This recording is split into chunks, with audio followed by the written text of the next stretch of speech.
ಎಲ್ಲರಿಗೂ ನಮಸ್ಕಾರ. ಬಿಕಾಮ್ 2ನೇ ಸೆಮಿಸ್ಟರ್ನ ಇವತ್ತು ನಾವು ಇಲ್ಲಿ ಒಂದು ಕವಿತೆಯನ್ನು ಕುರಿತು ಅಧ್ಯಯನ ಮಾಡೋಣ ಅಂತ. ಯಾವ ಕವಿತೆ ಅಂದರೆ ಬೇನಿನ ರಸ್ತೆ ಅಂತ. ಯಾವ ಕವಿತೆ ಅಂದ್ರೆ ಬೇನಿನ ರಸ್ತೆ. ಈ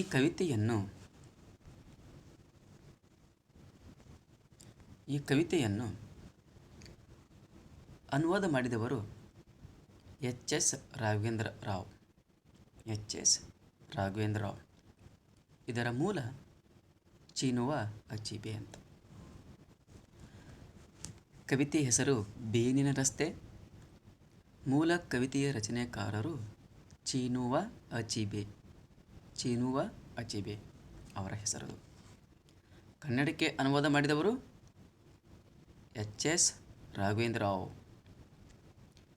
ಈ ಬೇನಿನ ರಸ್ತೆ ಕವಿತೆಯ ಕರ್ತೃವಾಗಿರುವ ಮೂಲ ಕವಿಯಾದಂತಹ ಚಿನುವ ಅಚಿಬೆ ಅವರ ಒಂದಿಷ್ಟು ಪರಿಚಯ ನಾವು ಮಾಡಿಕೊಳ್ಳೋಣ.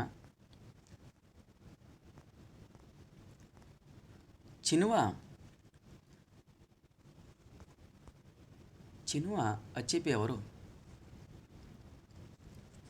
ಆಫ್ರಿಕಾದ ಬಹು ಪ್ರಸಿದ್ಧ ಸಾಹಿತಿಗಳಲ್ಲಿ ಒಬ್ಬರಾಗಿದ್ದಾರೆ. ಇವರು 1930 ನವೆಂಬರ್ 16ರಂದು ಓಗಿಡಿ ಹತ್ತಿರ ನೈಜೀರಿಯಾದಲ್ಲಿ ಜನಿಸುತ್ತಾರೆ. ಓಗಿಡಿ ಇದು ನೈಜೀರಿಯಾದಲ್ಲಿ ಬರುವ ಒಂದು ಊರಿನಲ್ಲಿ ಜನಿಸ್ತಾರೆ. ಇಬಾದಾನ್ ಮತ್ತು ಲಂಡನ್ನ ವಿಶ್ವವಿದ್ಯಾಲಯಗಳಲ್ಲಿ ವಿದ್ಯಾಭ್ಯಾಸವನ್ನು ಮುಗಿಸಿ ಪ್ರಾಧ್ಯಾಪಕ ವೃತ್ತಿಯನ್ನು ಕೈಗೊಂಡರು. ಕವಿ, ವಿಮರ್ಶಕ, ಕಾದಂಬರಿಕಾರರಾಗಿರುವ ಅವರು ಹಲವಾರು ಕೃತಿಗಳನ್ನು ಅವರು ರಚನೆ ಮಾಡಿದ್ದಾರೆ. ಅದೇ ರೀತಿಯಾಗಿ ಅವರು ಬರೆದಂತಹ ಕೆಲವು ಕೃತಿಗಳು ನಾವು ನೋಡುವುದಾದರೆ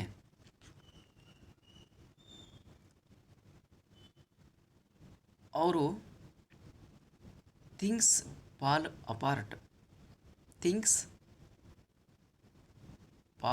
ಅಪಾರ್ಟ್ ಎಂಬ ಕಾದಂಬರಿ ಬರೀತಾರೆ. ಈ ಕಾದಂಬರಿಯು ಕನ್ನಡವೂ ಸೇರಿದಂತೆ 45 ಭಾಷೆಗಳಿಗೆ ಈ ಕಾದಂಬರಿ ಅನುವಾದಗೊಂಡಿದೆ. ಥಿಂಗ್ಸ್ ಫಾಲ್ ಅಪಾರ್ಟ್ ಅನ್ನುವಂಥ ಕಾದಂಬರಿ ಕನ್ನಡವೂ ಸೇರಿದಂತೆ 45 ಭಾಷೆಗಳಿಗೆ ಈ ಕಾದಂಬರಿ ಅನುವಾದಗೊಂಡಿದೆ ಅಂತಕ್ಕಂಥ ನಾವಿಲ್ಲಿ ನೋಡ್ತೀವಿ. ಅದ್ರ ಜೊತೆಗೆ ಬಿಹೇರ್, ಆಮೇಲೆ soul brother and other poem ಮತ್ತು another Africa,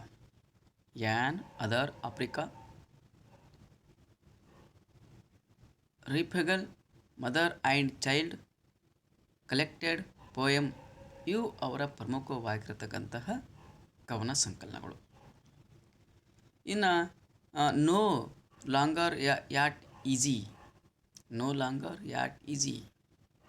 ಅರೇವ್ of gold, a man the of people ಇವರ ಪ್ರಮುಖ ಕೃತಿಗಳು. ಇವರ ಬರಹಕ್ಕೆ Nigerian national order of merit award 1979ರಲ್ಲಿ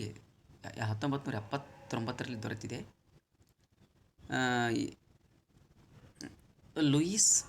state of Louis literary award 1999ರಲ್ಲಿ ದೊರೆತಿದೆ.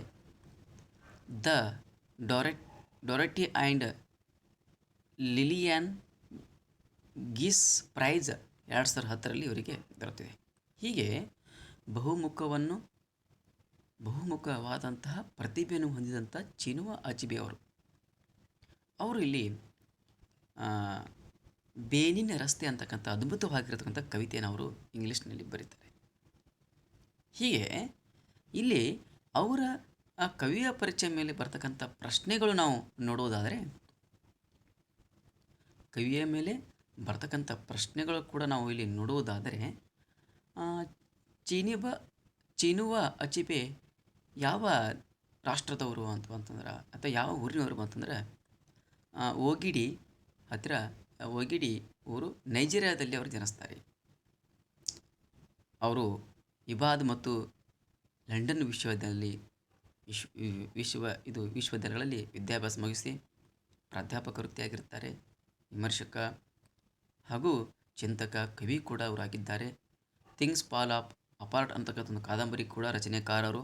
ಇದು 45 ಭಾಷೆಗಳಿಗೆ ಅನುವಾದಗೊಂಡಿದೆ. ಹೀಗೆ ಹಲವಾರು ಕೃತಿಗಳನ್ನು ಕೂಡ ಅವರು ಬರೀತಾರೆ. ಮತ್ತು A man of the people ಈ ಕೃತಿಯ ಕರ್ತರು ಯಾರು ಅಂತ ಕೇಳಿದ್ರೆ ಚಿನುವ ಅಚಿಬೆ ಅಂತ ಉತ್ತರವನ್ನು ಕೊಡಬೇಕು. ಇನ್ನು ಇಲ್ಲಿ ಆಮೇಲೆ ಕಲೆಕ್ಟೆಡ್ ಪೋಯಮ್ ಅಂತಕ್ಕಂಥ ಒಂದು ಕೃತಿ ರಚನೆ ಮಾಡ್ತಾರೆ. ಯಾನ್ ಅದರ್ ಆಫ್ರಿಕಾ ಅಂತಕ್ಕಂಥ ಒಂದು ಕೃತಿ ರಚನೆ ಮಾಡ್ತಾರೆ. ಇನ್ನು ಇವರಿಗೆ ಸ್ಟೇಟ್ ಲೂಯಿಸ್ ಲಿಟ್ರೇರಿ ಅವಾರ್ಡ್ 1999 ಸಿಗುತ್ತದೆ. ಅದರ ಜೊತೆಗೆ ಆಮೇಲೆ Nigeria national order of merit award ಅಂತಕ್ಕಂಥ 1979 ಇವರಿಗೆ ಸಿಗುತ್ತದೆ. ಇಂತಹ ಅದ್ಭುತವಾಗಿರತಕ್ಕಂಥ ಒಬ್ಬ ಕವಿ ಯಾರಪ್ಪ? ಹಾಗೆ ಹಲವಾರು ಕವಿತೆಗಳು ಅವರು ಬಹಳ ಪ್ರಸಿದ್ಧವಾಗಿರ್ತಕ್ಕಂಥದ್ದು. ಅಂತಹ ಕವಿಗಳ ಕುರಿತು ಒಂದು ಚಿನುವ ಅಚಿಬೆ ಅವರ ಕವಿಯ ಕುರಿತು ಒಂದು ಕವಿತೆ ನಮ್ಮ ಇಲ್ಲಿ ಪಠ್ಯ ಕ್ರಮಕ್ಕೆ ಇಲ್ಲಿ ಅಳವಡಿಸಲಾಗಿದೆ. ಆದರೆ ಅದರ ಆ ಕವಿತೆಯನ್ನು ಕನ್ನಡಕ್ಕೆ ಅನುವಾದ ಮಾಡಿದವರು ಡಾಕ್ಟರ್ ಎಚ್.ಎಸ್. ರಾಘವೇಂದ್ರ ಅವರು. ಏನ್ರಿ ಈ ಬೇನಿನ ರಸ್ತೆ ಅಂತಕ್ಕಂಥ ಕವಿತೆ ಕನ್ನಡಕ್ಕೆ ಅನುವಾದ ಮಾಡಿದವರು ಡಾಕ್ಟರ್ ಎಚ್.ಎಸ್. ರಾಘವೇಂದ್ರ ಅವರು. ಇಲ್ಲಿ ಡಾಕ್ಟರ್ ಎಚ್.ಎಸ್. ರಾಘವೇಂದ್ರ ಅವರ ಪರಿಚಯ ನಾವು ಮಾಡಿಕೊಳ್ಳೋಣ. ಡಾಕ್ಟರ್ ಎಚ್.ಎಸ್. ರಾಘವೇಂದ್ರ ಅವರು ಬೆಂಗಳೂರಿನ ನ್ಯಾಷನಲ್ ಕಾಲೇಜ್ ಕನ್ನಡ ವಿಶ್ವವಿದ್ಯಾಲಯ ಹಂಪಿ ಮತ್ತು CIIL ಮೈಸೂರಿನಲ್ಲಿ ಕಾರ್ಯನಿರ್ವಹಿಸಿರುವ ಇವರು HSR ಎಂದೇ ಕನ್ನಡ ಸಾಹಿತ್ಯ ಲೋಕಕ್ಕೆ ಪರಿಚಿತರು. ಇವರು 1948 ಆಗಸ್ಟ್ 1ರಂದು ಚಿತ್ರದುರ್ಗದಲ್ಲಿ ಜನಿಸಿದರು. ಇವರ ತಾಯಿ ಕಂಜಾಕ್ಷಿ, ತಂದೆ ಶ್ರೀನಿವಾಸರಾವ್. ಕನ್ನಡ ಪ್ರಾಧ್ಯಾಪಕ, ವಿಮರ್ಶಕ ಮತ್ತು ಅನುವಾದಕರಾದ HSR ಅವರು ಬೇಂದ್ರೆ, ಕುವೆಂಪು ಮತ್ತು ಪೂತಿನ ಅವರ ಕಾವ್ಯದ ತೌಲಿಕ ಅಧ್ಯಯನಕ್ಕಾಗಿ PhD ಪದವಿ ಅವರು ಪಡೆದುಕೊಂಡಿದ್ದಾರೆ. ನೋಡ್ರಿ, ಇಲ್ಲಿ ಇವ್ರ ಮೇಲೆ ಬರ್ತಕ್ಕಂಥ ಕೆಲವೊಂದು ಪ್ರಶ್ನೆಗಳು ಏನಂತಾರೆ, HS ರಾಘವೇಂದ್ರ ಅವರ ಸಂಶೋಧನಾ ಪ್ರಬಂಧ ಅಥವಾ PhD ಪ್ರಬಂಧ ಅಥವಾ ಮಹಾಪ್ರಬಂಧ ಕೃತಿಯ ಹೆಸರೇನು ಏನಾದರೂ ಪ್ರಶ್ನೆ ಬಂದರೆ ಬೇಂದ್ರೆ, ಕುವೆಂಪು ಮತ್ತು ಪೂತಿನ ಅವರ ಕಾವ್ಯದ ತೌಲಿಕ ಅಧ್ಯಯನ. ಬೇಂದ್ರೆ, ಕುವೆಂಪು, ಪೂತಿನ ಅವರ ಕಾವ್ಯದ ತೌಲಿಕ ಅಧ್ಯಯನಕ್ಕಾಗಿ ಅವರು PhD ಪದವಿಯನ್ನು ಅವರು ಪಡೆದುಕೊಂಡಿದ್ದಾರೆ. HS ರಾಘವೇಂದ್ರ ಅವರು ಯಾವ ಊರಿನಲ್ಲಿ ಜನಿಸಿದರು? HS ರಾಘವೇಂದ್ರ ಅವರು ಚಿತ್ರದುರ್ಗದ ಊರಿನಲ್ಲಿ ಅವರು ಜನಿಸಿದರು. HSR ರಾಘವೇಂದ್ರ ಅವರ ತಂದೆ ತಾಯಿಯ ಹೆಸರೇನು? ತಾಯಿ ಕಂಜಾಸಿ, ತಂದೆ ಶ್ರೀನಿವಾಸರಾವ್ ಅಂಥೇಳಿ ಉತ್ತರ ನಾವು ಕೊಡಬೇಕು. ಇನ್ನು HS ರಾಘವೇಂದ್ರ ಅವರ ಬರೆದಂತಹ ಕೆಲವು ಕೃತಿಗಳು ನಾವು ತಿಳಿದುಕೊಳ್ಳೋಣ. ವಿಶ್ಲೇಷಣೆ, ನಿಲುವು, ಪ್ರಗತಿಶೀಲತೆ, ಹಾಡೆ ಹಾದಿ ತೋರಿತು, ತರುತಳದ ಪುಷ್ಪ, ನಮಸ್ಕಾರ, ಸಂಗಡ, ಚಕ್ರವರ್ತಿಯ ಬಟ್ಟೆಗಳು ಮತ್ತು ಕಣ್ಣ ಹನಿಗಳು, ಆಮೇಲೆ ಕಾಣಿಕೆ. ಇವು ಇವರ ವಿಮರ್ಶೆ ಕೃತಿಗಳು. ನೋಡಿರಿ, HS ರಾಘವೇಂದ್ರ ಅವರ ವಿಮರ್ಶಾ ಕೃತಿಗಳನ್ನು ನೋಡಿದರೆ ವಿಶ್ಲೇಷಣೆ, ನಿಲುವು, ಪ್ರಗತಿಶೀಲತೆ, ಹಾಡೆ ಹಾದಿಯ ತೋರಿತು, ತರುತಳದ ಪುಷ್ಪ, ನಮಸ್ಕಾರ, ಸಂಗಡ, ಚಕ್ರವರ್ತಿಯ ಬಟ್ಟೆಗಳು, ಕಣ್ಣ ಹಣಿಗಳು, ಆಮೇಲೆ ಕಾಣಿಕೆ. ಹೀಗೆ ಕಣ್ಣ ಹಣಿಗಳು ಮತ್ತು ಕಾಣಿಕೆ, ಹೀಗೆ ಹಲವಾರು ಕೃತಿಗಳು, ಅವರು ವಿಮರ್ಶಾ ಕೃತಿಗಳು ಅವರು ಏನು ಮಾಡ್ತಾರೆ, ರಚನೆಯನ್ನು ಮಾಡ್ತಾರೆ. ಅದರ ಜೊತೆಗೆ ಅವರು ಒಂದು ಪ್ರವಾಸ ಕಥನವನ್ನು ಬರೆಯುತ್ತಾರೆ HS ರಾಘವೇಂದ್ರ ಅವರು. ಅದು ಜನಗಣಮನ ಅನ್ನುವ ಒಂದು ಪ್ರವಾಸ ಕಥನ ಬರೀತಾರೆ. ಹುಡುಕಾಟ, ನವ ಸಾಕ್ಷರಿಗಾಗಿ ರಚಿಸಿದ ಕೃತಿ. ಹುಡುಕಾಟ, ನವ ಸಾಕ್ಷರಿಗಾಗಿ ರಚಿಸಿದ ಕೃತಿ. ಇನ್ನು ಪ್ರೀತಿಸುವುದೆಂದರೆ ಸಂಸ್ಕೃತಿ ಸಂಗತಿ, ಶಿಕ್ಷಣ ಮತ್ತು ಜೀವನ, ಇರುವೆಗಳು ಮತ್ತು ಇತರ ಕಥೆಗಳು, ಬಾಲ ಮೇಧಾವಿ, ಕಪ್ಪು ಕವಿತೆ ಇವು ಅವರ ಅನುವಾದಿತ ಕವನ ಸಂಕಲನಗಳು. ನೋಡ್ರಿ, ಸಂಸ್ಕೃತಿ, ಸಂಗತಿ, ಶಿಕ್ಷಣ ಮತ್ತು ಜೀವನ, ಇರುವೆಗಳು ಮತ್ತು ಕಥೆಗಳು, ಬಾಲಮೇಧಾವಿ, ಕಪ್ಪು ಕವಿತೆ ಇವೆಲ್ಲ ಅವರು ಅನುವಾದ ಮಾಡಿದಂತಹ ಕವನ ಸಂಕಲನಗಳು. ಇನ್ನು ಶತಮಾನದ ಸಾಹಿತ್ಯ ವಿಮರ್ಶೆ, ಸಾಹಿತ್ಯ ಸಂವಾದ, ಭೃಂಗ ಮಾರ್ಗ,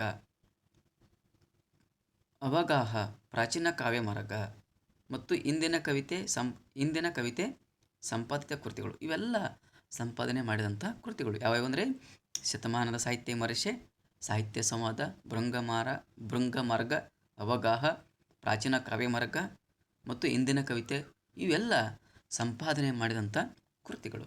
ಅನಿಕೇತನ ಮತ್ತು ಸಿರಿಗನ್ನಡ ಪತ್ರಿಕೆಗಳ ಸಂಪಾದಕರಾಗಿ ಕಾರ್ಯ ಅವರು ನಿರ್ವಹಣೆ ಮಾಡಿದ್ದಾರೆ.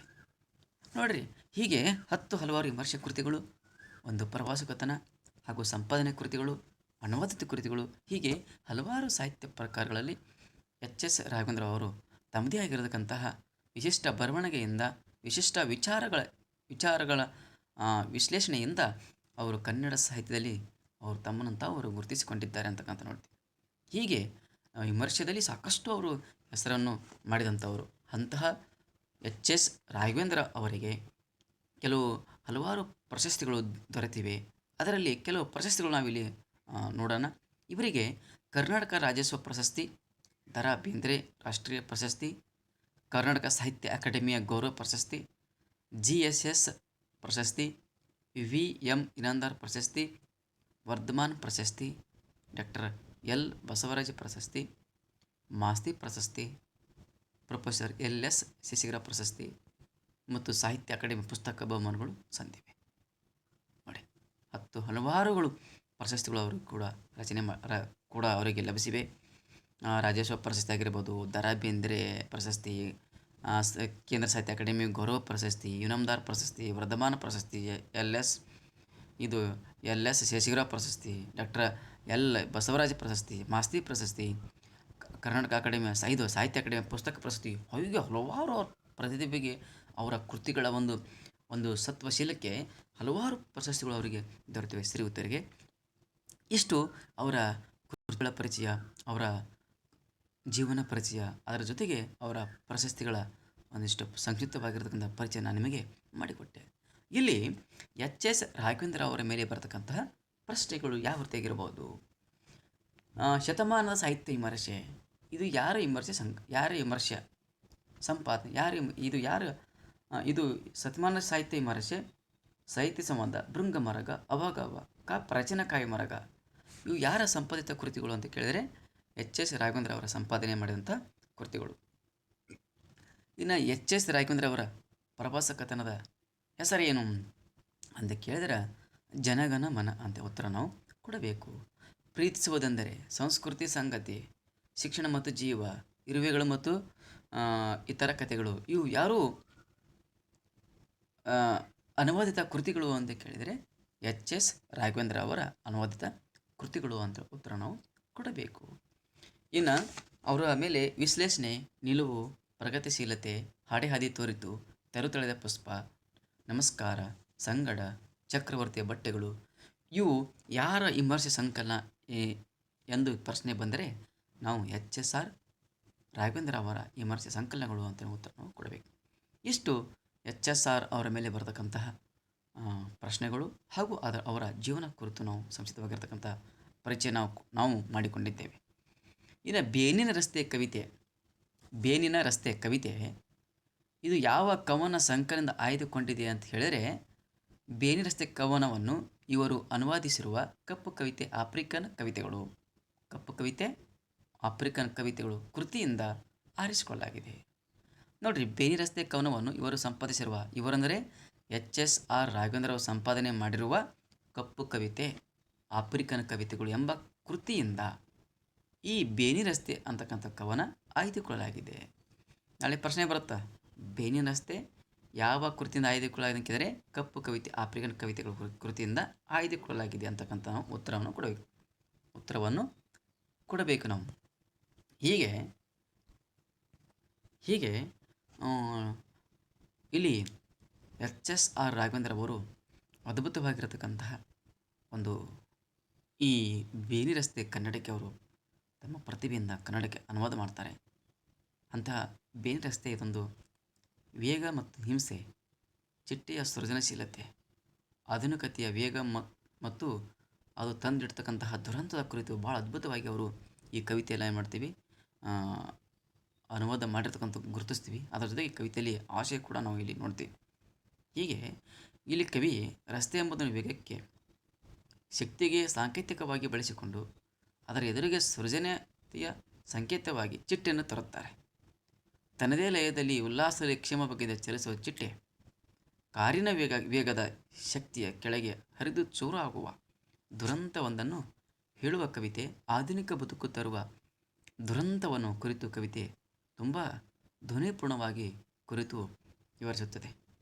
ಅಂಥ ಅದ್ಭುತವಾದಂಥ ಕವಿತೆ ಬೇನಿನ್ ರಸ್ತೆ ಅಂತಕ್ಕಂಥ ಕವಿತೆ ಎಚ್.ಎಸ್. ರಾಘವೇಂದ್ರ ಅವರು ಇಲ್ಲಿ ಕನ್ನಡಕ್ಕೆ ಅನುವಾದ ಮಾಡಿದ್ದಾರೆ.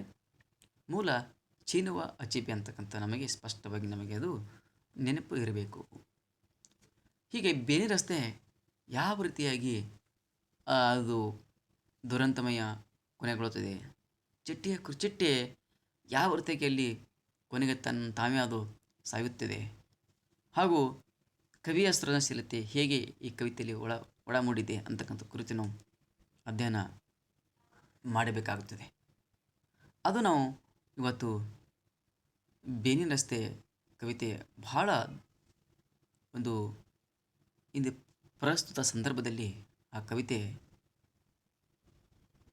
ಅದು ಅನ್ವಯವಾಗತಕ್ಕಂಥದ್ದು. ಸಮಕಾಲೀನ ಒಂದು ಕಾಲಘಟ್ಟದಲ್ಲಿ ಕವಿತೆ ಭಾಳಷ್ಟು ಅದು ಪ್ರತಿಬಿಂಬಿಸುತ್ತದೆ.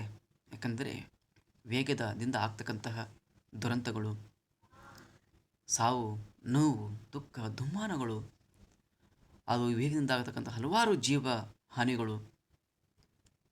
ಹೀಗೆ ಕವಿ ಆ ಚಿಟ್ಟೆಯ ಮುಖಾಂತರ, ಕಾರಿನ ವೇಗಕ್ಕೆ ಮುಖಾಂತರ ರೂಪಕವಾಗಿ ಈ ಕವಿತೆಯನ್ನು ಬಹಳ ಅದ್ಭುತವಾಗಿ ಅವರು ಕಟ್ಟಿನ ಕೊಡ್ತಾರೆ.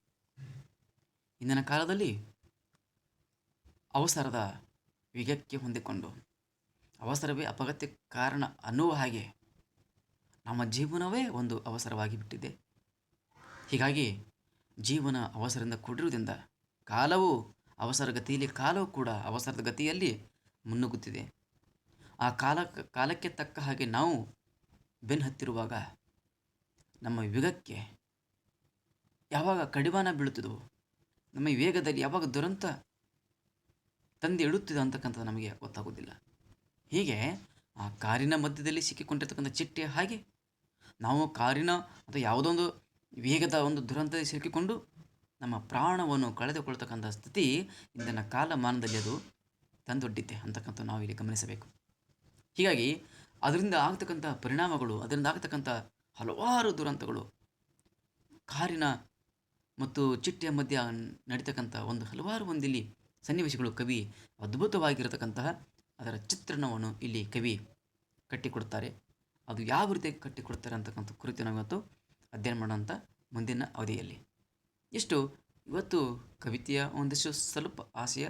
ಇನ್ನೊಂದೇನಪ್ಪ ಅಂತಂದರೆ ಕವಿಯ ಪರಿಚಯ, ಮೂಲ ಕವಿಯ ಪರಿಚಯ ಮತ್ತು ಅನುವಾದಕರ ಪರಿಚಯ ಇವತ್ತು ನಾನು ನಿಮಗೆ ಮಾಡಿಕೊಟ್ಟೆ. ಮತ್ತು ಮುಂದಿನ ತರಗತಿಯಲ್ಲಿ ನಾನು ಬೇನಿನ್ ರಸ್ತೆ ಅಂತಕ್ಕಂಥ ಕವಿತೆ ಕುರಿತು ನಾವು ಅಧ್ಯಯನ ಮಾಡೋಣ. ಎಲ್ಲರಿಗೂ ನಮಸ್ಕಾರಗಳು.